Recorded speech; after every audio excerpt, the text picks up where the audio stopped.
Most people building a barndominium spend 80% of their energy thinking about the steel frame, the roof style, and the floor plan. And then they rush the interior, pick the cheapest finishes that fit the budget, and wonder why their appraisal comes in lower than they expected. Here's the thing nobody tells you.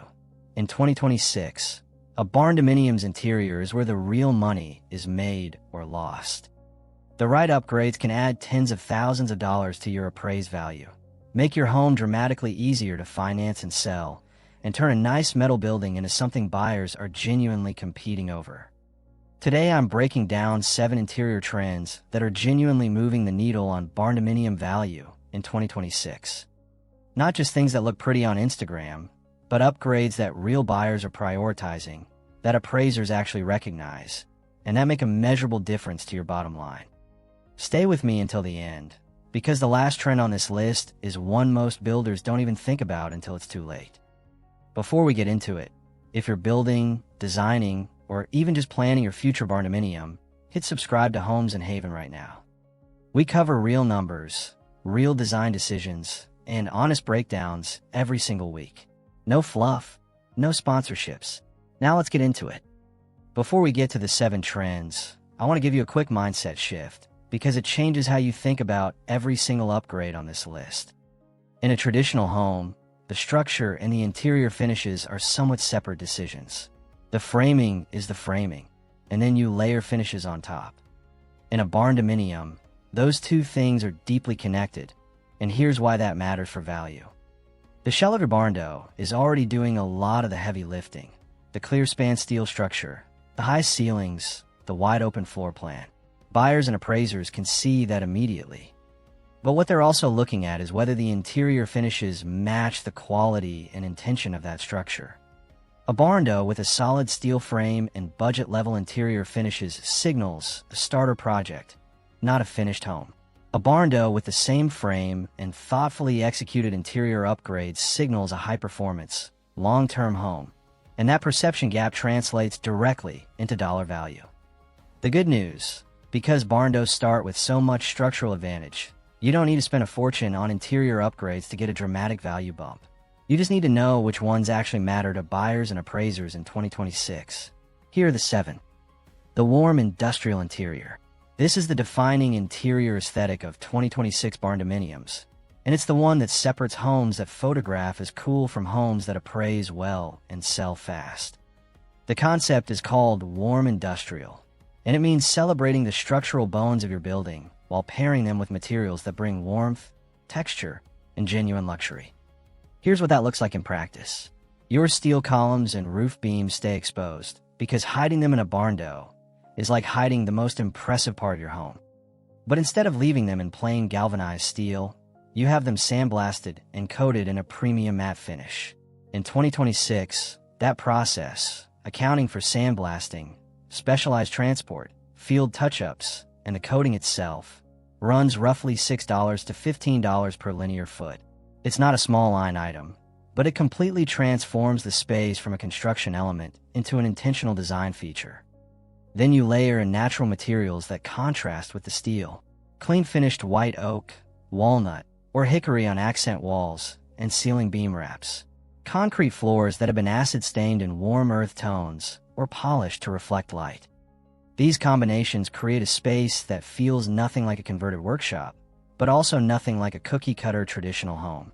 It's specific, it's distinctive, and in 2026, that specificity is exactly what buyers are paying a premium for. Wood accent walls using real hardwood panels run $8 to $20 per square foot installed. These are not cheap upgrades, but they're the ones that show up in listing photos and stick in buyers' minds during walkthroughs. Polished concrete floors with radiant heat. Concrete floors have been popular in barndominiums for years, but in 2026, there's a clear divide between the concrete floors that add value and the ones that actually hurt your appraisal. Plain, sealed gray concrete reads as unfinished to most buyers, even if it's technically a complete floor. It looks like a garage, not a home. And in a barndo, where you're already fighting the perception battle that it's just a metal building, a gray concrete floor can reinforce the wrong impression entirely.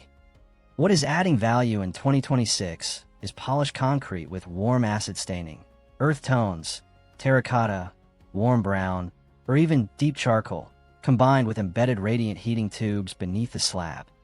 The polished finish changes the entire feel of the floor.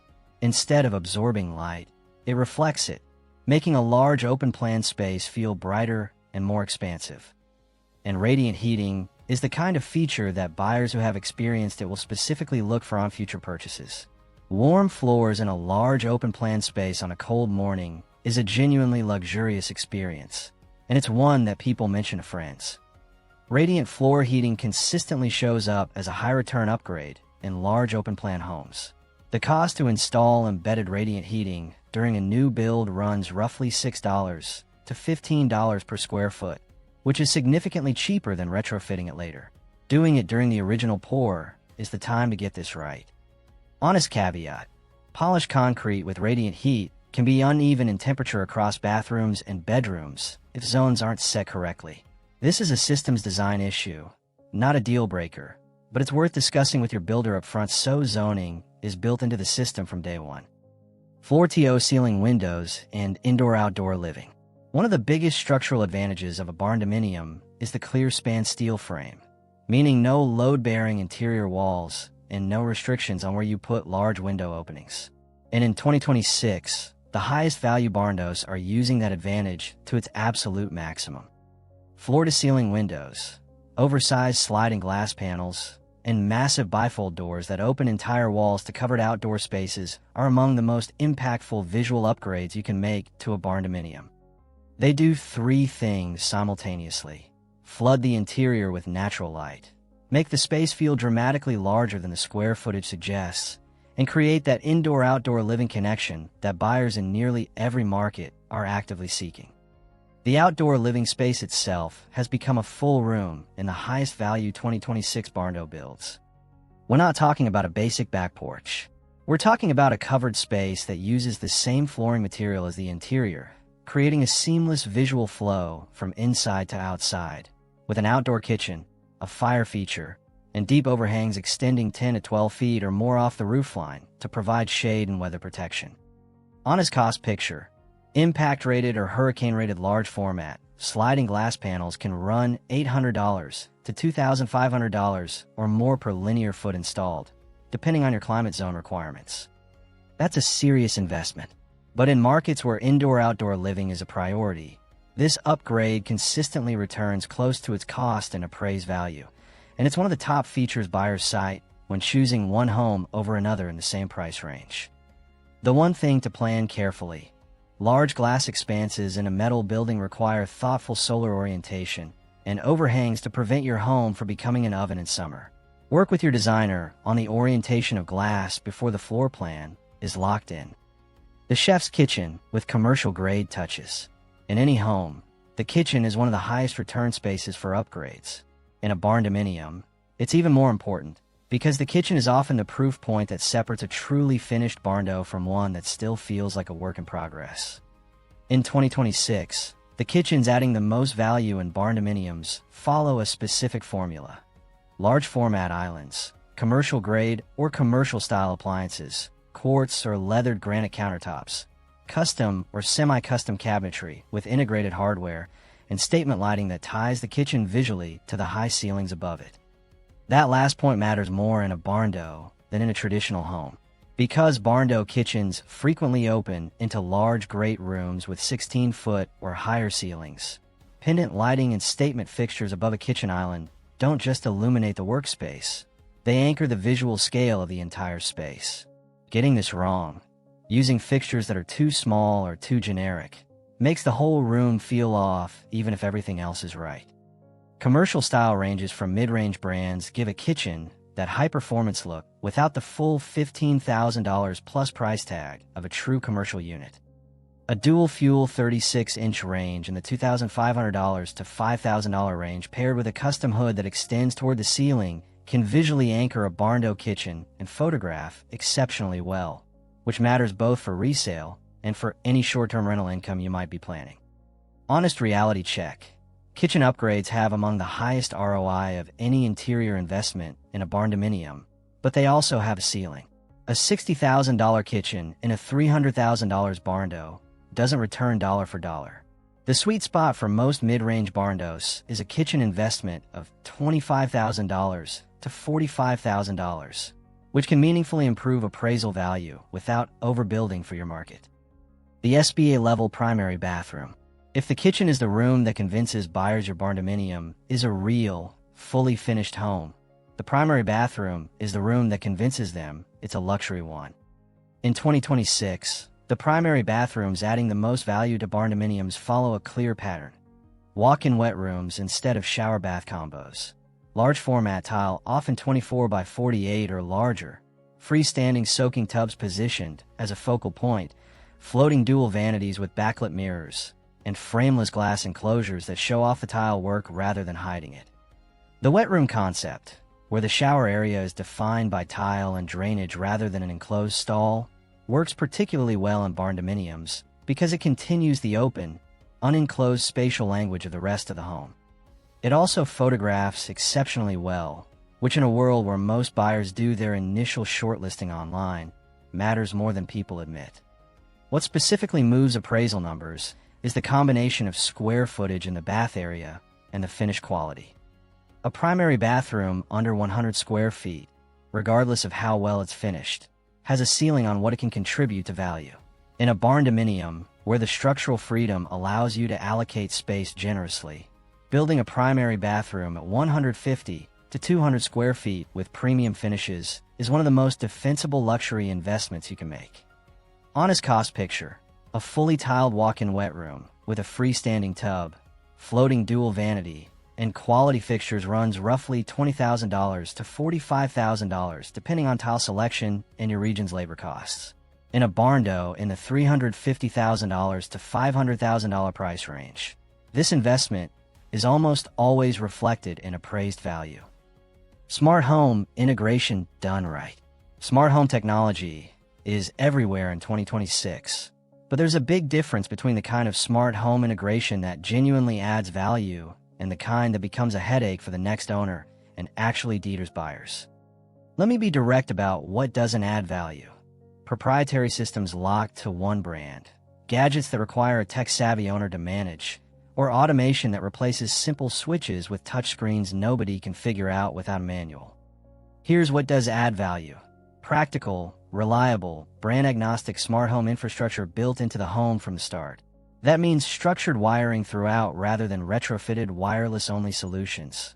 Whole home Wi-Fi mesh systems with access points designed into the ceiling. App-controlled thermostats with zone control for a home that often has large open areas with very different heating and cooling needs. Smart lighting with scene control and dimmability, and a whole home security and monitoring system with video. There's also a specific barndominium challenge worth knowing about. Metal buildings create what's called a Faraday cage effect, where the steel structure can block or weaken wireless signals. In 2026, quality barndo builders address this upfront by installing wired network infrastructure and appropriately positioned wireless access points during construction. This is dramatically easier and cheaper to do during the build than after the fact. So if you're currently in the planning phase, get this on your builder's scope now. For resale, buyers in 2026 expect smart home basics as standard in any home above a certain price point. A barndo with thoughtfully integrated, easy-to-use smart systems signals a sophisticated owner and a move-in ready experience. That perception translates to both faster sales and stronger offers. Multifunctional flex spaces. This is the one I told you to stay for, and here's why it matters more than any of the other 6. One of the single biggest structural advantages of barndominium has over a traditional home is the clear span interior, meaning you can configure the space almost any way you want without being constrained by load-bearing walls.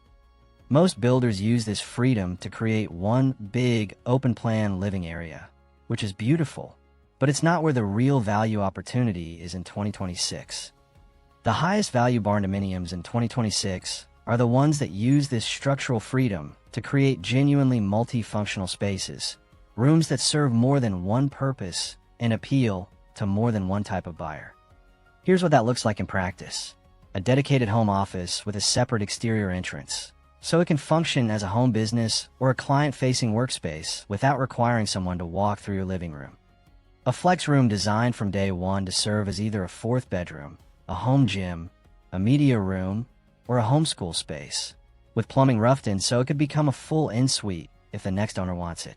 A workshop or garage bay that's insulated, climate-controlled, and finished well enough to serve as a studio, showroom, or creative space, not just a storage area. This matters for value because the Barndominium buyer pool in 2026 is remarkably diverse. Remote workers, multi-generational families, small business owners, hobby farmers, short-term rental investors. The homes that sell fastest and appraise highest are the ones that don't lock a buyer into one lifestyle vision. They're the homes that say, whatever your life looks like, this house can work for it. Practically, building in flex space is almost always cheaper during original construction than retrofitting later. Rough plumbing for a future bathroom, an extra electrical panel in the shop, a second HVAC zone for the flex room. These are small decisions during the build phase that dramatically expand the home's appeal to future buyers and justify higher asking prices. Before we wrap up, I want to give you the same honest reality check I give on every single video on this channel. Not all of these 7 trends will return full value in every market. Here's the context you need for 2026. The national average cost to build a Barndominium now runs roughly $130 to $180 per finished square foot, which puts even a modest 2,000 square foot build at a $260,000 to $360,000 baseline before premium upgrades. That means the market ceiling where you're building matters more than ever. A spa-level bathroom in a market where the average home sale price caps out at $300,000 won't return the same dollar value as the same bathroom in a market where custom homes go for $550,000 or more. This is the cardinal rule of any home upgrade. You cannot outbuild your market. The framework to use is this. Find the ceiling value of comparable sold properties in your specific area first. Then work backward from that number to decide how much of your interior budget to invest in premium finishes versus keeping reserves for the unexpected costs that every build eventually has. The trends on this list are genuinely moving buyer interest and appraisal numbers in 2026, but they work best when they're matched to the market you're building in, not applied blindly because they look incredible on Pinterest. And those are the 7 Barndominium interior trends that are genuinely adding value in 2026. What they cost, what they return, and where the honest limits are. If this gave you clarity on where to put your budget, or helped you avoid investing in the wrong places, go ahead and hit that like button right now. It genuinely helps this channel reach more people who are trying to make smart decisions on one of the biggest financial choices of their lives. And if you want more honest content like this every week, real costs, real trends, and real talk on home building and design, make sure you're subscribed to Homes in Haven. We are building this channel for people who want facts, not hype. Drop a comment below and tell me which of these 7 trends you're planning to use in your own build. I read every single comment, and your question might just become our next video. Thanks for watching. This has been Homes in Haven, and I'll see you in the next one.